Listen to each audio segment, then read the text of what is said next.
Time now to do business. I am Sandra S. and I'm up in our first story tonight. The Finance Ministry has constituted an emergency FS development committee to prepare solutions to the fall of the cedi against major trading currency. Even though the cedi has appreciated marginally in the month of January, the concerns it will plunge, especially as the country nears the election. So what exactly is the task of this committee? Charles Aite has details in the following report. Government has instituted an FX Development Committee as part of crucial efforts to regulate the supply and demand of forex in the country. This follows an order from the President to the Finance Minister to investigate the structural causes for the depreciation of the cedi and to propose measures to address the situation. Addressing the media upon the constitution of the committee, Deputy Finance Minister Charles Edubuahin explained that the move further complements efforts by government to stabilize the cedi. Foreign exchange volatility remains a major concern for government as it impacts real output growth and also increases price inflation.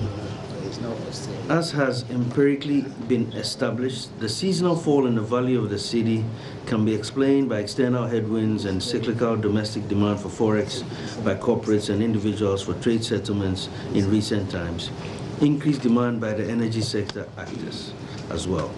The other factor exacerbating the situation relates to currency market speculation.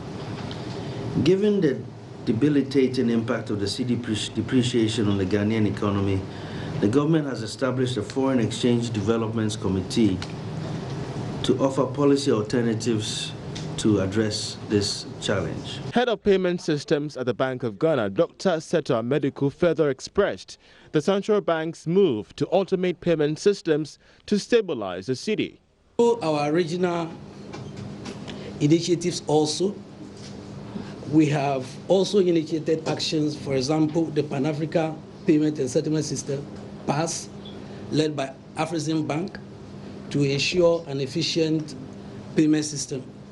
Meanwhile, President of the Ghana Union of Traders Association, GUTA, Dr. Joseph Obeng, lamented the disconnect regarding Ghana's export earnings as well as import expenditure. He is confident the committee will go a long way to deal with this issue. We are not satisfied the fact that we bring in so many containers, offload them, and when they are leaving the shores of Ghana, they are virtually empty, going back. We want to find a solution to fill them by also exporting.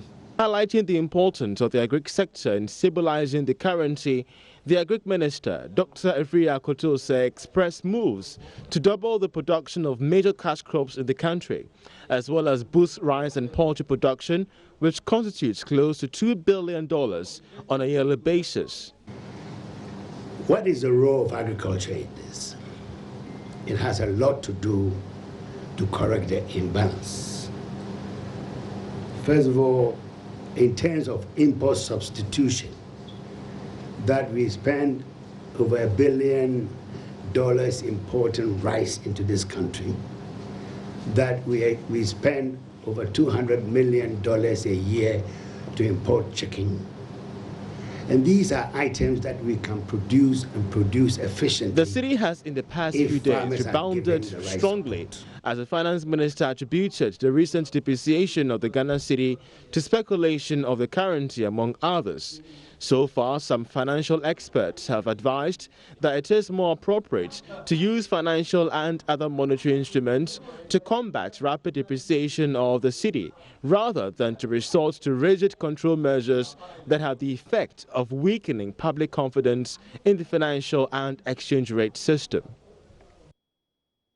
I want to say a little more on this development, but let me remind you that members of this committee are made up of people from GUTA, from the AGI, the BOG, that's the Bank of Ghana itself, and the Finance Ministry. So how relevant is this committee, and will it solve the local currencies woes, especially in a country that is import-driven? Banking consultant and economist Dr. Richmond Ituahene is on the phone lines to help us understand. Very good evening to you, and thanks so much for joining us. I see it as a very interesting development in the sense that when it comes to FS issues, the BOG has the sole responsibility in dealing with that, and they have a treasury actually in place to deal with that? And also, what we've done over the time, it has to do with the forward FX sales, for instance, by the BOG is supposed to bring some sort of solution to the cedi's problem. Clearly, we've not seen much done in the area of trying to stabilize the cedi. Is it an admission on the part of BOG that they have failed in solving the cedi's woes? Thank you very much. I think the issue is not so much of BOG. There is a structural defect in our economy. BOG's role is just to administer what we have. Whatever we sell and whatever we get, they try to deal with it. Unfortunately, the whole economy needs a structural changes, serious structural economic changes and diversification. I overheard the minister saying that agri sector. I mean, agri contributed to the GDP in 2008, 25%. As I speak to you, it has declined to about 18.3%. Consistently, agri has been deteriorating. And don't forget, cocoa is a major contributor of this foreign exchange business.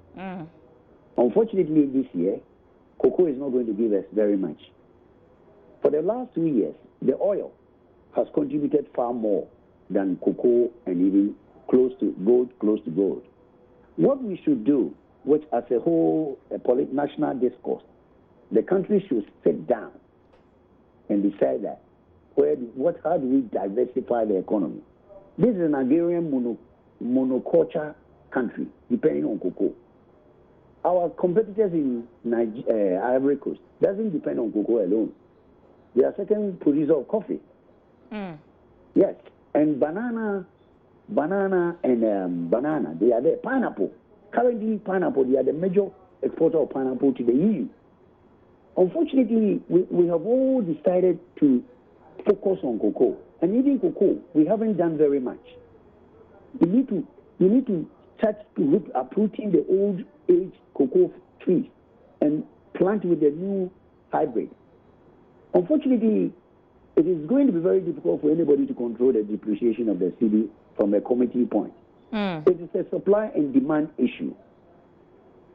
Supply and demand. Especially, we have been very fortunate that the trade surpluses over that, which is the import and export, has been in our favor 2 years.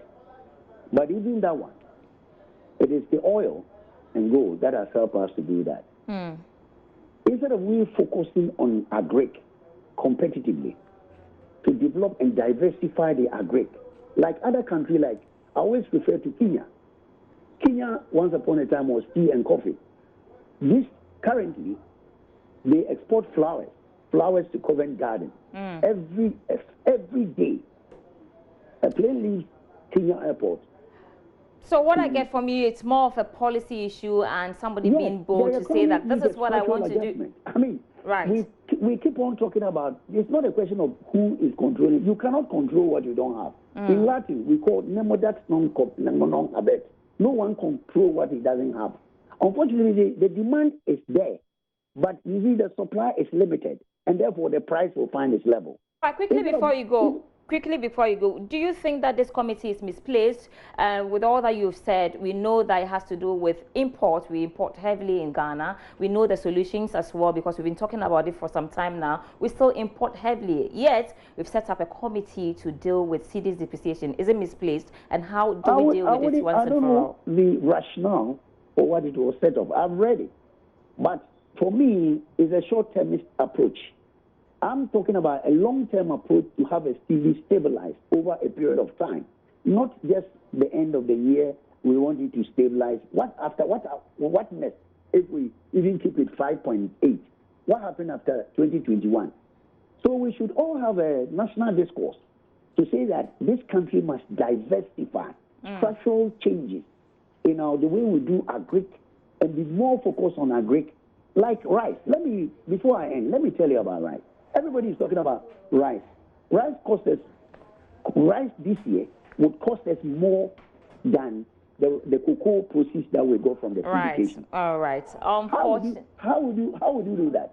Buy rice more than your cocoa proceeds. We need to be up and coming and be doing things that will help us in the long term rather than maybe short term. So I don't know how it was set up. All but right. for me, it's supply and demand. All Let right. us begin to think long-term strategy All to right. address this short-termist approach. All right, grateful for your time. Unfortunately, we have to leave it here.